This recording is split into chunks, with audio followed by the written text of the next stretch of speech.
to talk about film, business, music, art, technology.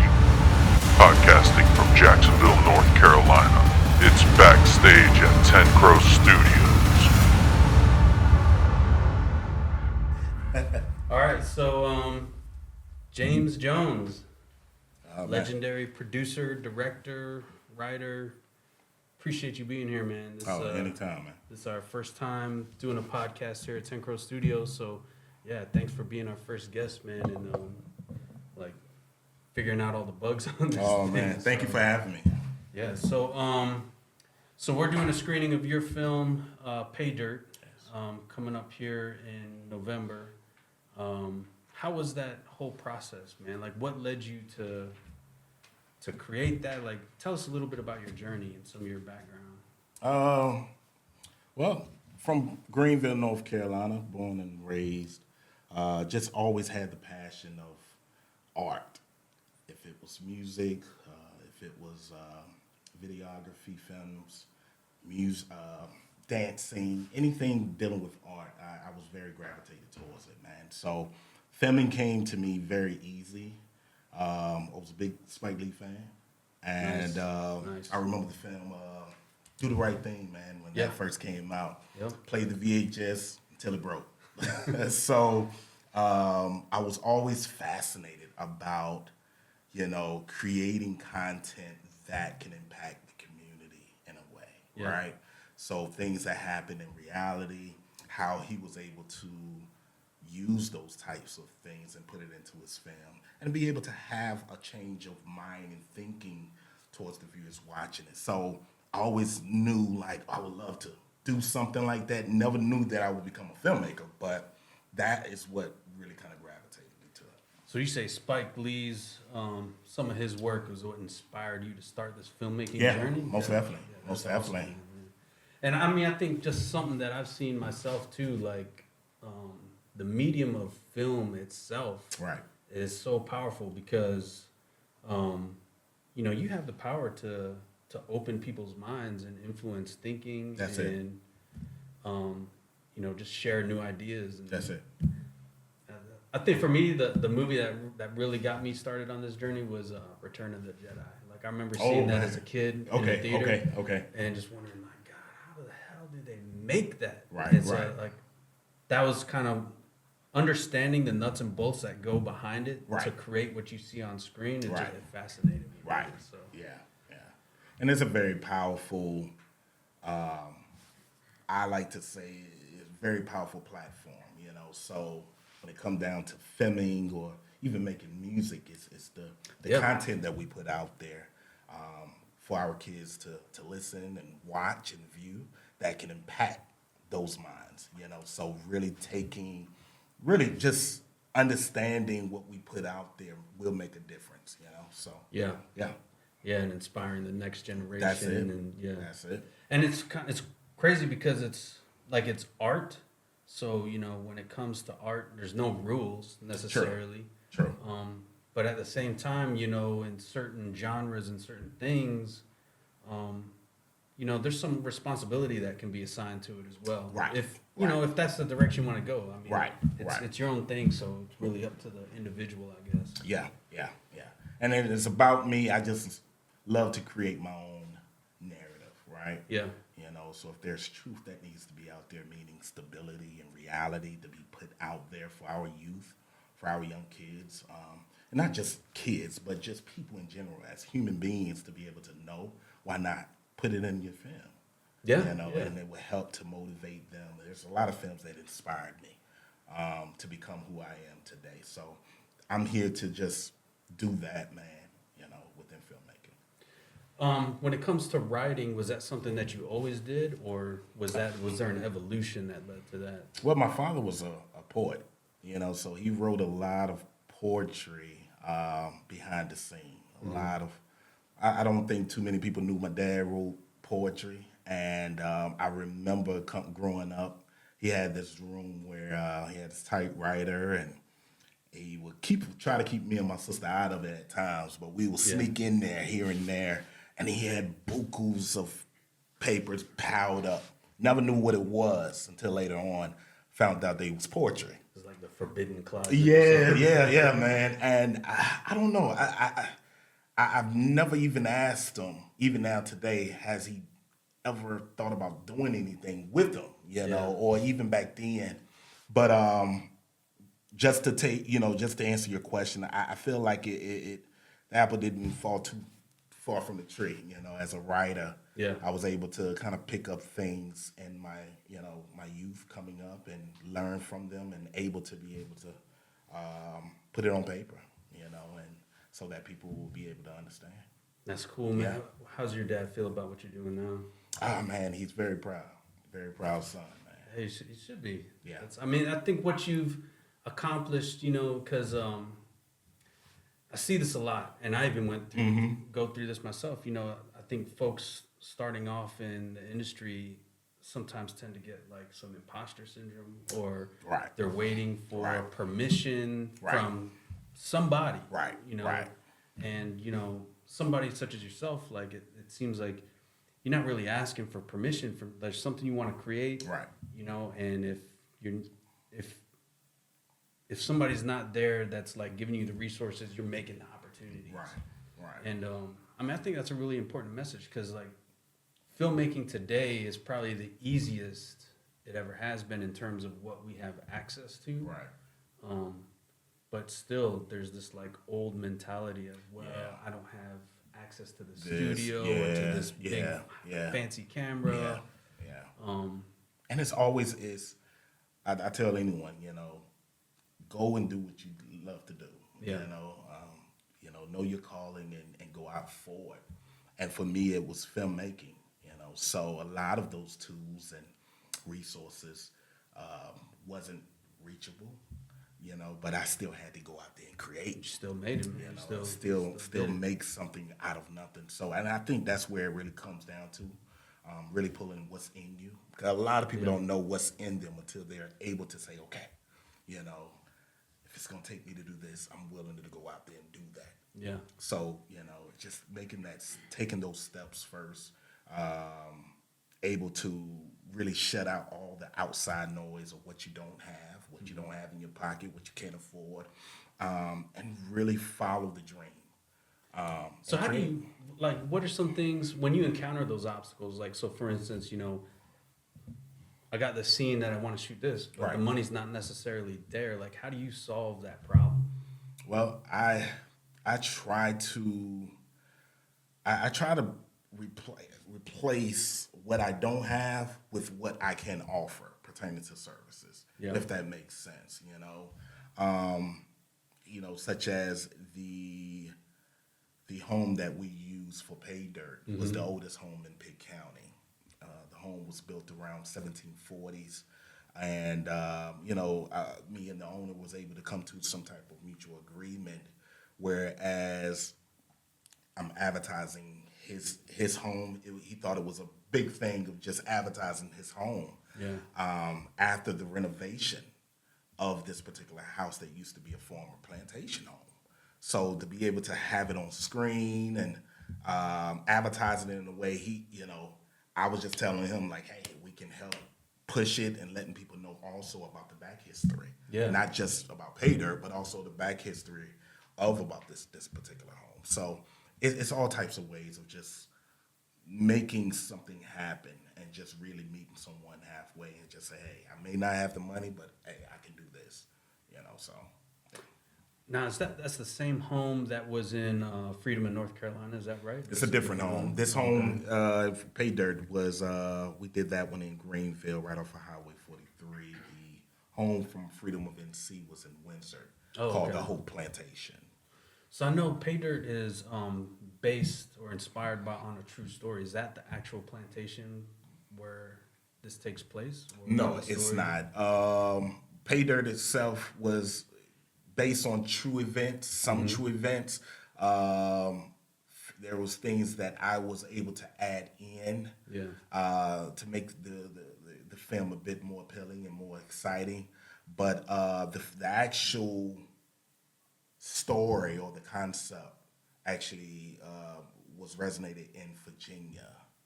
of a young man who, Oh, that's what you were telling me about. yeah, this. a young man who actually lived into it. Well, he lived on the same street and raised and lived there. And up the street, he ended up purchasing a home after he got old enough, and he purchased a home, and it was the very first home he purchased and moved in. And after he got settled, he began to start finding artifacts around his home, inside of his home. And make the whole story short, he ended up getting in contact with a historian who knew a little bit more about the property. And she questioned him, hey, did the seller mention anything about the history of this property? And he was like, no, I grew up on the same street. I always seen the house, but he never knew the backstory of the house. Finding out that the house was a original plantation house. And that's what blew him away, because he didn't know that he was moving into a plantation home. Yeah. And as she continued to dig, and she also found out that his ancestors also was forced to live there. Man, dude, And what are that the was- odds? Hey, man, I look at things like that as being, I felt like it was meant Yeah. for that to happen. Anyone could have moved there, but it had been him, right? That was like part of his journey. It in was this a part life, of his yeah. journey, Yeah. because as, if I'm not mistaken, he is still, bringing awareness about, this particular house that's there in Virginia, and as well as his ancestors that once lived there and was forced to be there. He was raising money up for a lot of the grave site didn't have tombs, didn't have tombstones. Back then, they didn't have tombstones for slaves. So, he was finding a lot of these unmarked grave sites and was raising money up so he can actually have, proper tombs at these grave sites. So, yeah, man, I just think like something like that, man, it's mind-boggling, but at the same time, you got to really think like, man, what's behind this? It has to be something deeper, Like imagine, understanding of why this is all happening. And I had to put myself into his shoes. That's how I was able to create the script. I mean, I just imagine in a situation like that, like the amount of generational healing that, I mean, it's very rare, like, just everyday folks here in America. I mean, Right. to be able to touch and see the places that your own ancestors, lived and died. Right. Like that's a rare thing. And then, Right. Oh, yeah. And especially something as traumatic as being involved in slavery and, the generational content. Like, I mean, what an opportunity to be able to, honor his ancestors and do something like that. Most definitely. What a crazy And not story. only, understanding and knowing the knowledge of what happened, but he's now there owning the property and the land that's attached to it. So that's the beautiful thing about it, it's mind-boggling, and it's almost very similar as what, Tyler Perry had made a statement about now owning, the land that Tyler Perry Studios is on. Used to be owned by a army. It was Fort McPherson. Exactly. Yep. And now, he said, I'm the HINC now of it. So it's a beautiful feeling to be able to see that. That once upon a time we couldn't walk, or we couldn't even go inside of these particular homes, but we're now able to not only live there, or if you choose to, but we're able to film there. We're able to do all types of stuff. Yeah. You understand what I'm saying? So it's mind-boggling, man. But I'm drawn to. Yeah, it's meant to be. Meant to be. So I've been seeing so this movie seems like you've been pretty successful getting it shown at a lot of regional theaters and stuff, Yes, and distribution. How has that process been for you? Like, I'm really curious, like, how do you go about doing that, and what Man, was involved? When I first started out with my first film, A Freedom of NC, I didn't know anything. So it was more about, after the film was completely done, it was like, okay, where do I go now? How do I shop this around? And I had to really learn and teach myself, okay, boom, just getting out there. If it was cold calling theaters, reaching out to them through emails, doing whatever you have to do just to put it out there, because you know what your film can do. You know, it's like you have to prove to them that your film is successful and all that good stuff. So it's a challenge, because some filmmakers, after they finish their film, either they pitch it to Tubi or they put it on YouTube, but it stops. Right. And a lot of filmmakers don't have a marketing strategy. And what I had to learn was the marketing strategy comes way before the film starts, to be able to have a successful film. And that's what I tried to do with PAYDERT after learning a lot of the things for Freedom of NC. I started on the marketing before I even started shooting the film. So I knew exactly all of the distribution companies, got them on a list on my phone. I knew who I was going to get in contact pertaining to theatrical theaters that was in my region. Yeah. And after the film was done, I already had my EPK, theatrical EPK, all together, and I sent them all out as similar to an e-blast. And those that reached out. You know, so it's challenging, and there was a lot of no's, or a lot of those that very skeptical of giving me a screen. They will watch PAYDERT. Oh, it's very nice, good quality, looks good. I enjoyed it. I'm not sure if we're able to. You know, we have so and so is playing tonight, and we don't know where to. And that has been a challenge.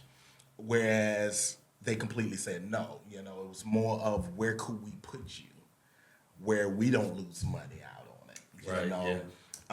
But anyone can do it. You know, you just got to really just believe in yourself and really just put your content out there everywhere. You know, I try to tag many people as possible. You know, try to be around the film community and just tagging people to your trailer, and never know who's watching, never know who's able to come across it. You know what I'm saying? So that has been what I've been doing towards really marketing and getting it out there as much as possible, and some of the success that has led up to where I'm at now. How much, so when you think about your entire budget that you were working with to produce a movie, Okay. what percentage of that do you feel like is appropriate in terms of marketing? Well, to be honest with you, I didn't have a budget at all. And I know people like, oh man, you didn't have a budget. How are you able to do this and you able to do that? And as a filmmaker, creative, visionary, you know, I cut a lot of that overhead. You know, so I was the DP. I am the editor. All the hats. I am the location scouter, you know. And these are hats that I had to put on and had to learn if I wanted to do these things. Very first film, and learning, the young lady, I don't want to give her name away, but she used to run or oversee Stone Theaters. They had over 160 theaters. Oh, wow. In North Carolina and mid of South Carolina. And when she came across the film of Freedom of NC, she loved it. She watched maybe 15 minutes of it and just say yes. But she also told me that you're not going to do good in the market with it. Oh, wow.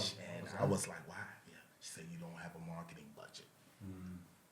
You know, she said, you're not able to do what Sony is able to do. You're not able to do what Marvel is able to do. Right, yeah. And I was like, wow, but, you know, and she said, why it's so important, Mr. Jones, is you have to have some type of marketing strategy. Yeah. You know, you can have an Oscar-winning film, but Nobody knows about it, right? You know, so I was like, oh man, that's deep. But she still gave me 3 theaters just to test it out, just to test the waters. But that was a lesson that I, you know, and within those 3 showings, it didn't do what I wanted it to do. People did come, but it didn't sell out. But it was a lesson to be learned that, you know, marketing is the absolute. Yeah. You know, if this is what you're trying to do and trying to take it to the next level, you have to market. And the marketing starts before you start filming. Do you feel like you addressed a lot of those lessons with your newest release with PAYDERT? Yeah, I have. The only thing I felt like I fell short on was the financing. You know, just having that budget, man. And when you think about if I had something, if it was 20, 30,000 for it, is that still a legitimate budget for marketing worldwide? You know, and it's like, man, you know, when you think about it, and I've done my research with a lot of movies that has come out, if it was Sony's or if it's Warner Brothers that have put out movies, and when you look at it, their marketing strategy and then the way they market and all the way down to the numbers cost as much as what the film cost. Yeah. Tens of millions of dollars. I believe it. And then you got all the merchandise. Yes. So it's very important of when we put this new film out, we want the world to know. We have to have it on advertisement banners. We need it on streaming platforms. We need it on so it's a lot with that. Can you still be successful without having all those things? Yeah, you can. But it's a lot of work. It's no different of if someone was signed to an actual record label, if it was Interscope or these big labels, whereas they have backing, but within that backing, they have to pay that back. They're able to get a front of what they can do, but they got to pay that back when the money start making, when those music is making money. Whereas as an independent, it's like I have full control over my content. Yeah. And that's the great part about it.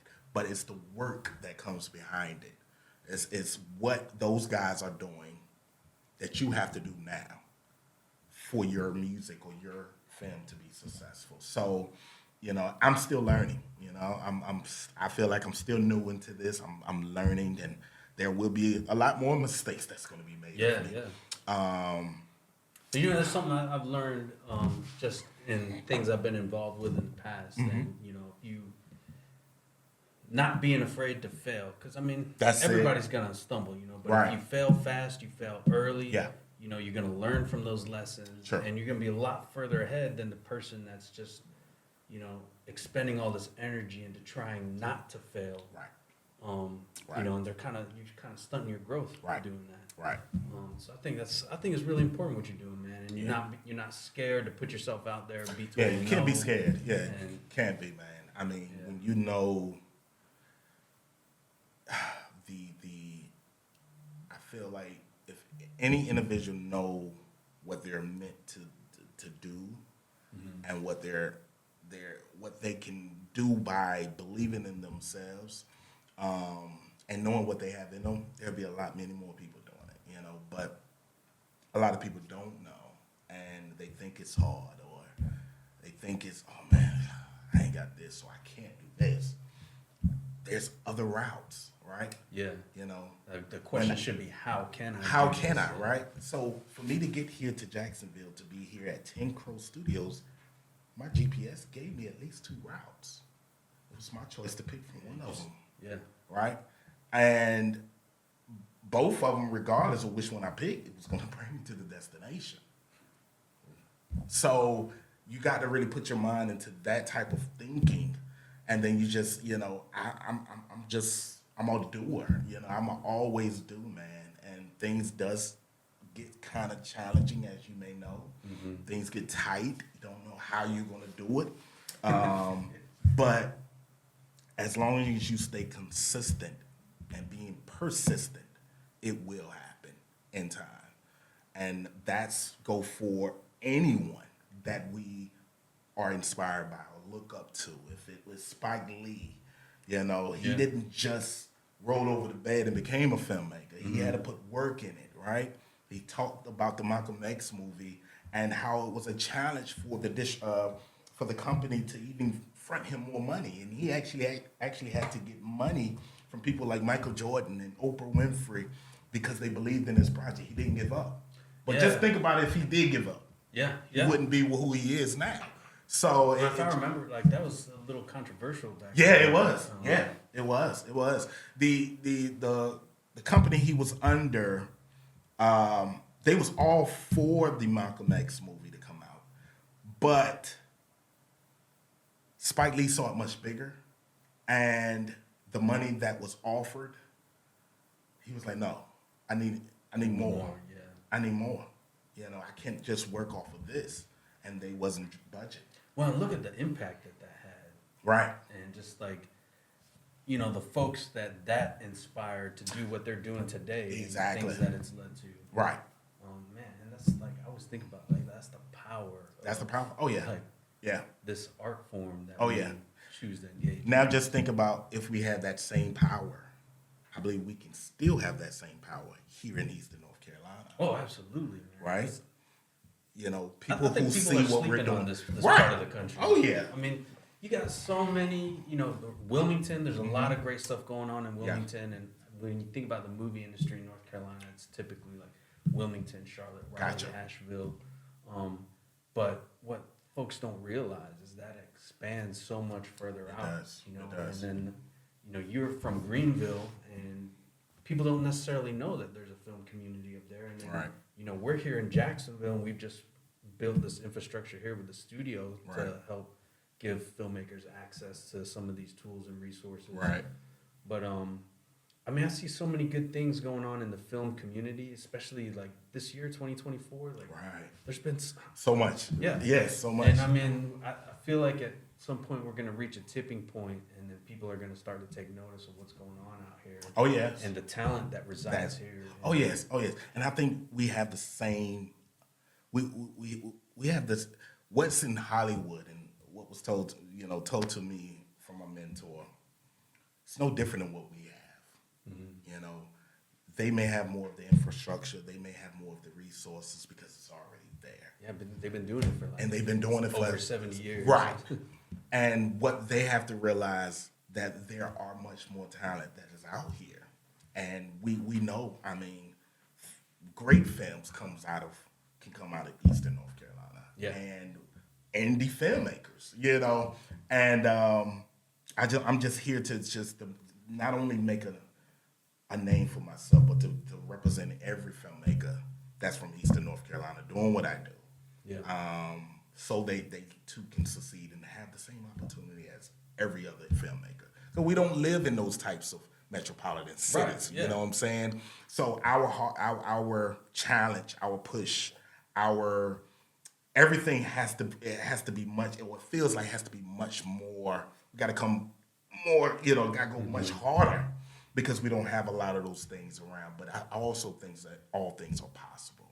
You know, and I think people are hungry for these stories, man. Like, you know, you watch a lot of mainstream television and even the streaming channels and what's in the theaters, and there's a similarity between a lot of the content that's coming out, Right. you know, and, you know, especially when it comes to like things that are happening in inner cities. Right, you know, right. People are familiar with these stories. Right. Because that's what's That's been being told. right. But there's a lot of stories that are happening here around where we live. Right. That, you know, people aren't typically exposed to. So I agree. I mean, I think things like what you're doing, some of the folks down in Wilmington are doing. Right. I mean, it's inspiring, man. Even here in Jacksonville, folks Right. making stuff that, you know, are telling these stories that are local to the area that, you know, I would say there's a big majority of the United States, and this is just talking about just this country, Right. is a rural community. Right. And so these stories resonate with people. True. You know, maybe if you grew up in the city, you might not quite get it. Right. Maybe you do. You know, maybe Yeah. you got family in a rural community, but Yeah. Yeah. like, But this is life. right. My mother, she's from Bronx, New York. And I still have a lot of family there, from cousins, aunts, uncles that still live up north. A lot of them, believe it or not, are fascinated from a lot of our story. You got to understand, coming from the South and the type of story that I write, it's about period pieces. Yeah. And a lot of those things didn't happen there. You understand? Right. Living in the city, right? So when you start to hear about untold stories, unsung stories that man, this is different. I never heard about this. Or I've never. Rosa Parks wasn't the first one that didn't get off. You know, didn't move from her seat. It was Sarah Keith Evans, and she was from what? Washington, North Carolina, Man, that's like right up the road. right up the road. Yeah, and not only that, you don't hear about that stuff. No, you don't hear about that. Yeah. She was the one that really changed the making of changing the law that of any person of color can sit wherever they want to sit. That these are stories, but it has to be people that's from this area that knows that. Yeah. You understand what I'm saying? And Hollywood and these big they only know what they know. And I can agree with you most because a lot of the stuff it's repeated. It's like, hold on, didn't they already make this movie? They remaking this movie again? And it's like, okay, it's been filtered down. Like, we need more stories, more untold stories that is out there. And I feel like we're next up. I agree with you, man. I think this is a time for independent filmmakers because, like, from what I see, obviously I'm not in it, so I don't fully know. But just from my observation, like the major studios, it's a business, rightfully so. Yeah. But you're gonna bet on the things that are known to be profitable. True. So, this particular story did really well in the box office here. So if we do a sequel to that, it's gonna make money. Right. Because the first one made money. So we already know audiences like it and they're familiar with it. Right. But, I guess the downfall of that is, the storytelling starts becoming very distilled and being replaced by what's going to make profit, what's going to fill seats. Right. And I think that's why, when you watch a huge movie that obviously has a ton of production value and, tens, sometimes hundreds of millions of dollars go into it and it looks great, but, you kind of leave the theater kind of, it was all right. Right. Oh, yeah. It's there to entertain you, and I think that's why they make it, to entertain you. Profitable, like you said, yes, it's about the business. But, then you have those like us who making films that not only that's just entertaining, but it's educational as well, right? Things that we can be able to take out and be able to use within our own families, tools that we can use within our own community. And when you begin to start looking through those types of lenses, that sets us apart from other filmmakers. You know what I think about a lot, man, is so I think about what and this is probably kind of just based on my upbringing and the time era that I grew up in. I always think of like the mid to late 80s into the 90s as kind of like a golden era of film. Like that's when it almost seemed like every summer it was like something blockbuster after blockbuster after. Yeah. And I feel, I think back to those times and how like George Lucas making Star Wars and and it was really kind of an effort between just a small group of folks and it turned huge. And I feel like, dude, we have that opportunity now in Eastern North Carolina with the independent film scene, getting creatives together and just kind of, for lack of a better word, I guess, thugging through some of the work that's involved in like making big stuff. And it's just a matter of, it's only a matter of time, man. Yeah. And the crazy thing is, man, I feel that it's happening, right? Yeah. I feel that there's a shift and change that is happening. If we may not know yet, I feel that it's happening, right? Before any seed or plant, before you see anything on the surface, there's things that happens underneath, right? Our seed go through certain stages where it begins to get rooted into the fertile grounds. We don't see that. Yeah. And we say to ourselves, oh man, things are happening. All this work is going down the drain. Like, what's going on? But we don't see what's happening in the dark. And what's happening in the dark is the plant is growing. Yeah. And it's not until it pierces the fertile ground and we begin to see the stems and the leaves and all that stuff where, oh, wow, it is coming true. And when you say that, I just say that as the prophecy foretold. I just feel that it's happening. It's happening right as we speak. That there's a shift, there's a change that will be happening here in Eastern North Carolina.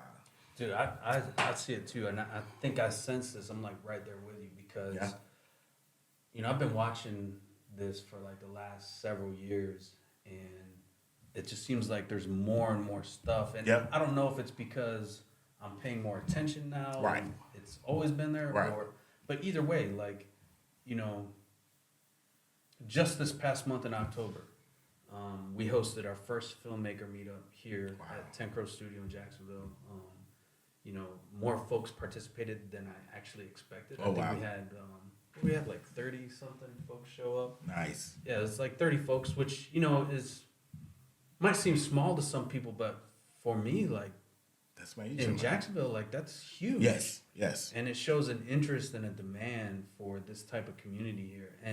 But not just that, like, we had our meetup the same day. I think it was First Cut Productions was hosting like a horror film fest in Wilmington. Okay. Shortly after that, Honeyhead Films had like a local dot block party that a lot of people went to.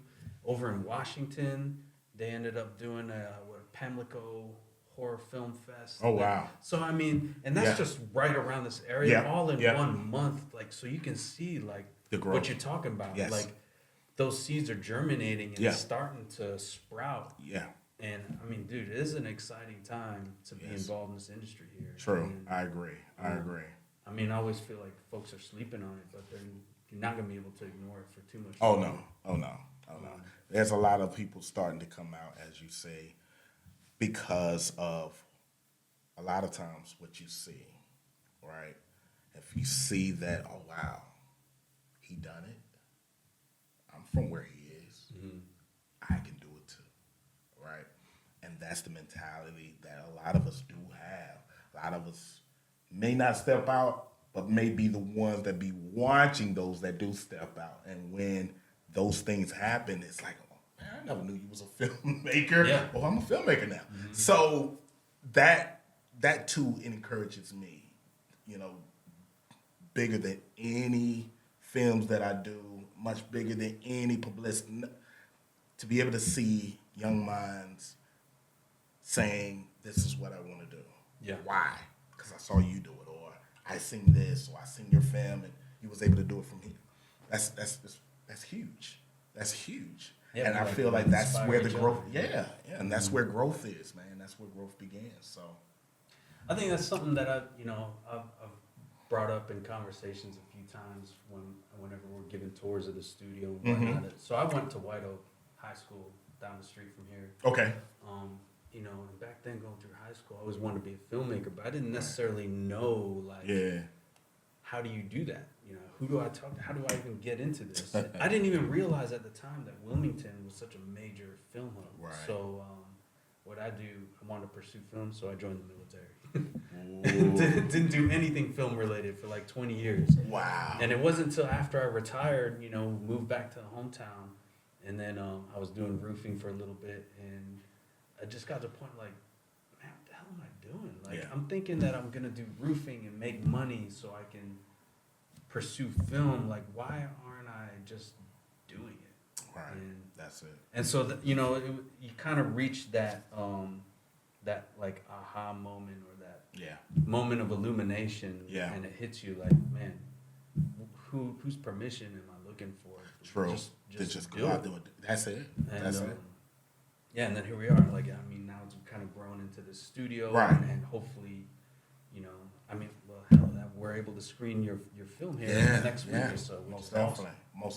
Man, we need no validation, no approval from anyone, man, to go out after your dreams, right? You really don't. Yeah. If you're able to shut out the world and be able to go out and do it. And yes, it may be challenging at certain times. It may be times where you don't know exactly what you're doing. But stepping out there, man, I truly believe the universe has no choice but to identify when someone takes 2 steps, the universe will make those 4 steps for you. And I always believe that, So there was a lot of things I didn't know how it happened or what I'm doing, and it happened. Why? Because you believed and you stepped out there and do it. That's you the know. thing, man. Like, You you know. gotta believe in yourself. Gotta above all believe. else, and, Yeah. you know, Everything else is irrelevant, to be honest. let with you. things go to Yeah. a higher power, whatever it is you believe in, and like, yeah, the universe is gonna make it happen. Oh yeah, oh yeah. You just gotta put it out there, man. We get stuck. We all have families, so we get stuck into the cycle and the way of living and providing and family life and jobs and we sometimes get distorted from the dreams. Yeah. The dreams get so far back. It's like, yeah, It's too easy. It's too easy to get caught in that trap. yeah, it's very easy, you know. So you just got to focus and really know what you want to do and surround yourself with those that see greatness in you. That's one of the most powerful things I've done, just surrounding myself and identify who's for me and who's not. That's great advice, man. You know, because they always say like you're the mean average of the 5 closest people to you.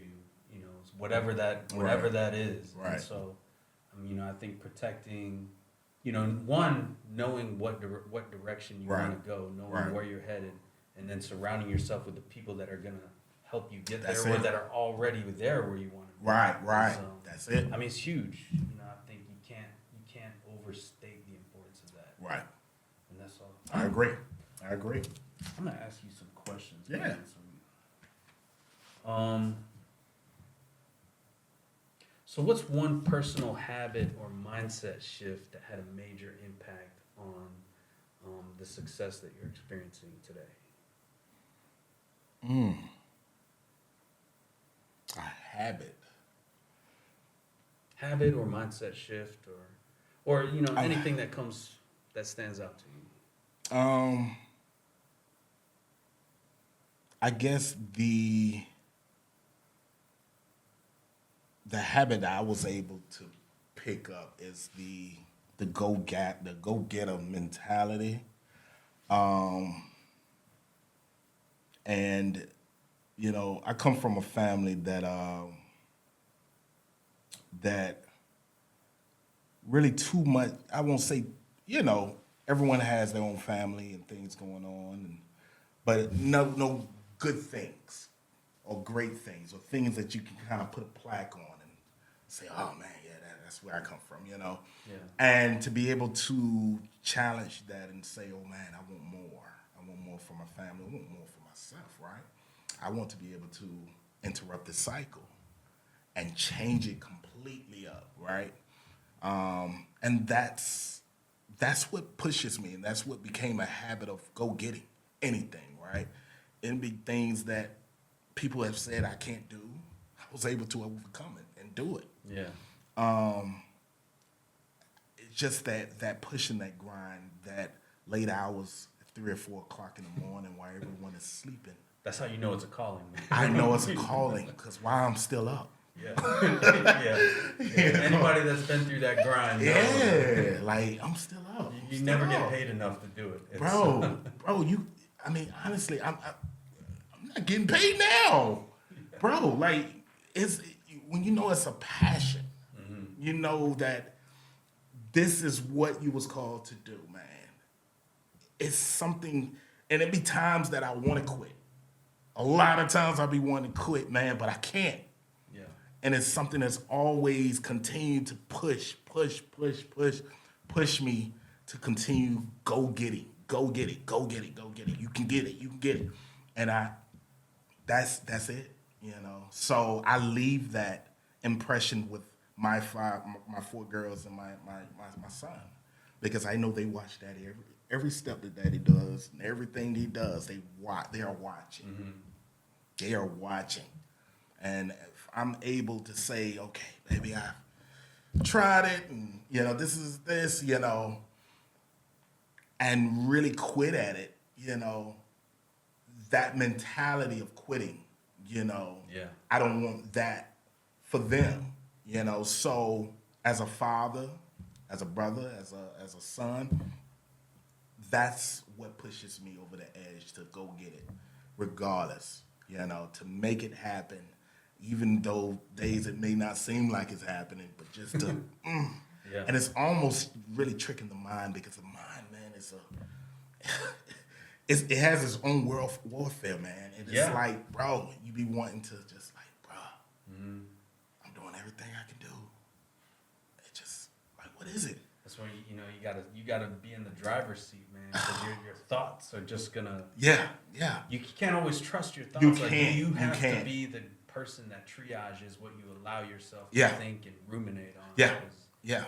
And that's what I had to learn to do, man. I had to learn to override those negative thoughts. So anything that's telling me that it's not going to happen. Yeah. Right? Someone had asked me recently, what is your deepest fear? And I said, not making it. And that was from the heart, not making it. Like really doing all what you can do, but still don't get there. Yeah. Right? So to sum your question up is always go get it, man. And I tell the next one to go get it, because there's no excuse that is out there. I've done 2 films with no money. I mean, that right there is huge. No money. Doing a commercial and making a short film is a project in and of itself. Right. Let alone a feature film, and you've done 2 with 2 films with no money, no budget. no money. And I mean, I think folks in Hollywood, like, I always hear a word like a low budget film is like $1 million. Yeah. Or was it 5 million? Yeah, I think it's 5. It's $5 million or less. And then micro budget's like 500,000. 1,000, yes, or less, yes. And so it's like, man, could you imagine having 500,000 to make your film? Like, Bro, I get that told to me all the time. Like, and that's a micro budget. You're able to do this with little to no money at all. I mean, sure, there's money being put into coming from my pockets, from feeding my cast. Absolutely. Yes, but overall, the money is not really pushing this production, right? It can't. It can't. So, just thinking about it, I've been asked that, like, James, if you had this or you had $1 million, what can I do with it? You see what I'm able to do now, So but I also was told that having a budget doesn't mean that all your problems is going to go away either. You just get more expensive problems. You got more expensive problems. And you just, also having a budget, knowing what to do with that budget, how to spend that budget accurately, meaning that you don't over budget and things of that nature and stuff like that. So, yes, I want to learn that. I do want to be able to have a budget film where I'm able to work within a budget, because I know what a not having money budget looks like. Well, I think going through all these challenges when you don't have a budget at all, that really prepares you for the next level. It does. Could you imagine, like, your first film, like, here, I'm going to give you $5 million to make a film. And, Right. And it's like you have no thought on, like, trying to be thrifty with Right. And then you spend all your money making the film and have nothing for marketing. Right. When you have $5 million, like, I think what you're going through is probably an important part of the process. Not saying that everybody has to go through that. Right. I agree. But I mean, that's definitely gonna give you it's advantage. Yeah, I feel like it's a preparation, right? It's the growing pains. You got to crawl before you walk. So, with me, speaking about me, I can't speak with anyone else. I feel like that's where the universe has me, wanting me to experience what this looks like, so that when it does happen, I'm prepared for That's a great way to put it, man. Yeah, that's definitely a great perspective on that whole process. Let's see here. So, if you have, for anybody that's listening to this, what is one piece of advice or maybe a small tip, a simple tip that you could give to our listeners that they can start applying today? Something that you've learned. Believe in yourself. Believing yourself starts with everything. I don't care. You don't have to be a filmmaker. You can be a beautician, or you can be a mechanic, or whatever you want to achieve. Believe in yourself. It starts with that first. No one is going to believe in if you don't believe in yourself. 100%.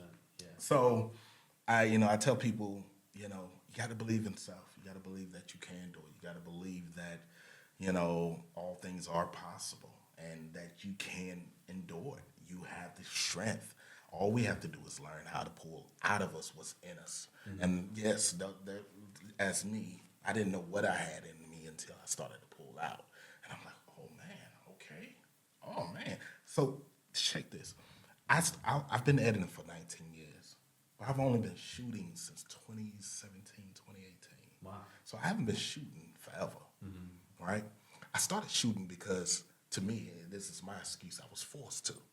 I couldn't find no one because I didn't have a budget for one. I couldn't find any DP that I could hire to shoot my film. Right. So something said, why don't you shoot it? And I'm like, me? I'm having this talk within myself. I'm like, me? I never shot before. Why don't you shoot it? Learn it. And it started me picking up my phone, going into the settings, and learning the basics of, you know, the shutters and a lot of stuff. What we have in our phone, it's a camera. Yeah, it's amazing. it's amazing. And this was back then, you know. So, and from there on, that's what drove me to like, man, I can do this. Oh, that's dope. You know what I mean? And I don't wait on anyone anymore now, you know, because I felt like I feel like now I'm equipped to produce. I have everything to produce. Yeah. Right.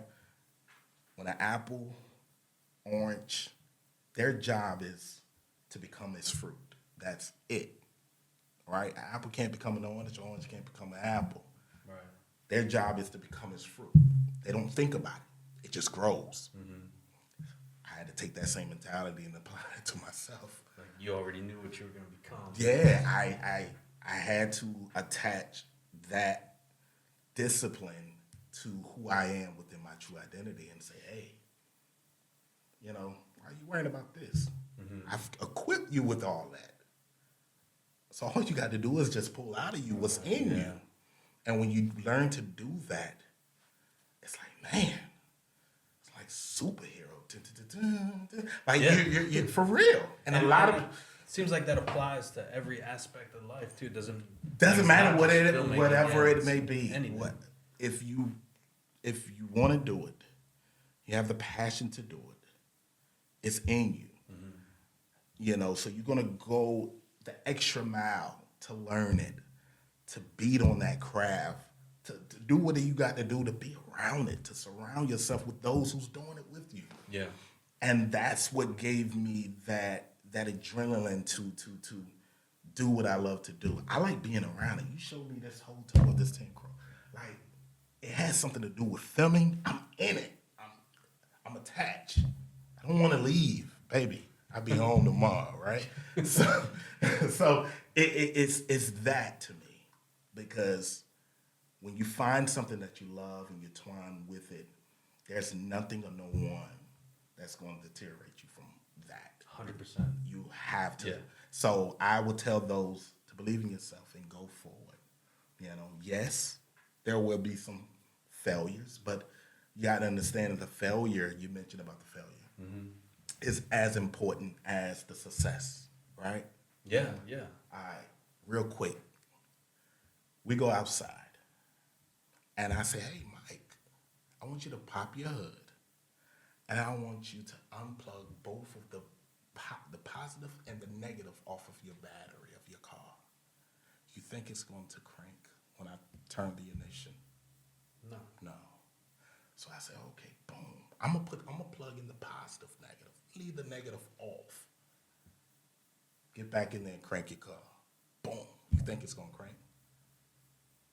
No. Mm-mm. Vice versa, if the negative is plugged in, but the positive is not, you think it's gonna crank? No, you need both. You need both. Why? Because it's the balance of energy. Yeah. No, that positive and that negative energy feeds into its power. Yeah. So the failure that we go through, it's not just failure, like, oh, I didn't fail. Like, no, it's a force of energy that we need to endure to be able to get to that next level. And, you know, I think what you're touching on, too, is a mindset shift. Because I came across something the other day. I've been telling my family about this. It's like when you encounter something or when you're under a lot of weight, Sure. you know, people tend to view that as stress. You know, stress has a negative connotation. Right. And that's one way to view it. It's like, oh, you know, I got all this going on. I'm Yeah. overwhelmed. I'm stressed. Yeah. I'm stressed. And so, you know, that chemically, that word stress, you know, your body starts producing chemicals that reinforce that That's feeling. So the thing I saw is like, well, you know, try to shift your perspective and think about this. Like, Right. you know, you're not stressed. You're under divine pressure Mm. because you're about to birth something amazing. That's beautiful. Because like, you're not going to get to this amazing thing without going through the growth that it Have takes to. to create that, Right. especially something that's Right. great. Right. You know, right. there's going to be growing pains. Right. So, and I thought that was a great way to think about Right. all this stuff. Yeah. So yeah, I mean, what you're Yeah. saying, like that aligns, man. That's Oh yeah. We definitely need that. We definitely need that. And I think when we identify with that, we understand that failing, it's all right. it's a part of the process. It's part of the necessary. process Yeah. for us to fall. Yeah. You know, for us not to make it right then and there. It's all right. I think the real true test is what happens after that. Do you Yeah. just sit there, whine about it, or do you get back up and continue it? You know, and that's what I try to push myself. Although sometimes the mind be like, man, you didn't do this, gotta push yourself. But you can do it.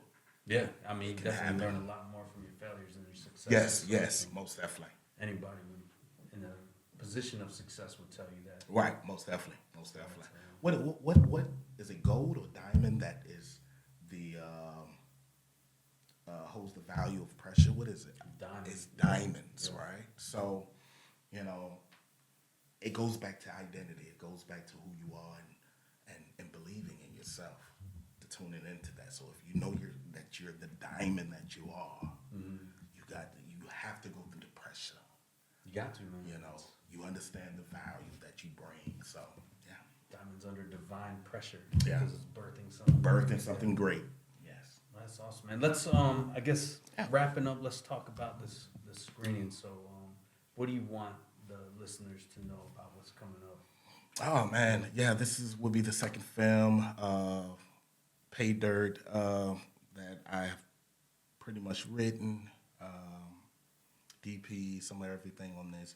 I guess what I want the listeners, the audience, those that come, and to know this film speaks of identity, identifying with self. And as you will get the chance of understanding what that means, we'll be able to take a piece of that and to apply it with self. That's nice. Yeah. And so, for folks that don't know, here at TENCROW Studios, we're going to be doing a special screening of PAYDERT. So, at TENCROW Studios, we're going to be doing a special screening of PAYDERT on 9 through 11 November. Yep. And then the 15th through the 17th. 17th Yep. of November. Yeah, right here, TENCROW Studios in Jacksonville, North Carolina. You can purchase your tickets on Bear Hug Productions Yep. website. Where can people find you, man? If they You can actually, I'm on social platform, official James Jones, either on Facebook or IG.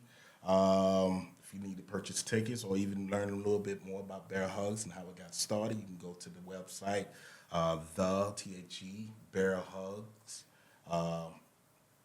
Bear Hugs, BHProductions.com. And there you actually have tons of information and what's to come pertaining to PAYDERT as well. And we're honored to bring PAYDERT to Jacksonville, North Carolina, to TENCROW Studio. Definitely can't miss it. Oh, yeah, that's awesome, man. What's next for you? Oh man, next for me, man, is building and creating and continue to create. I have a project, or TV pilot that I'm looking to work on called Tricky Sam, based on true story, Interesting. and looking to really create my first series, and looking to finally pitch a pilot, hopefully, from this particular project. So Tricky Sam is what we'll be working on, And I will be taking on a few other shorts, such as Sarah Keys Evans, who I've mentioned about. She was the first black African American who was told or asked to move to the back of the bus during the time of 1952. And she did not. And there's so much stuff that went into that because it went all through the courts and the laws got changed a little after the Rosa Parks. But the spark really happened within Sarah Keys Evans, and those are the type of stories we want to kind of right up the road. right up the road. Back then they used to call it Keys. Washington had an old name, and it was called Keysville. So it wasn't Washington, North Carolina. Wow. Yeah, so it was called Keysville, and her and her family was from there. Yep. Man, that's interesting. Man. Yeah. Looking forward to it, man. Oh, most definitely. James, appreciate you coming on the show, man, and thank you for doing having me. our first podcast here at TENCROW Man, I Studios. feel good. It's history. Wow. Yes, So, yes. Yeah, thanks a lot. Brother. Anytime. Yeah. Thank you so much for having me.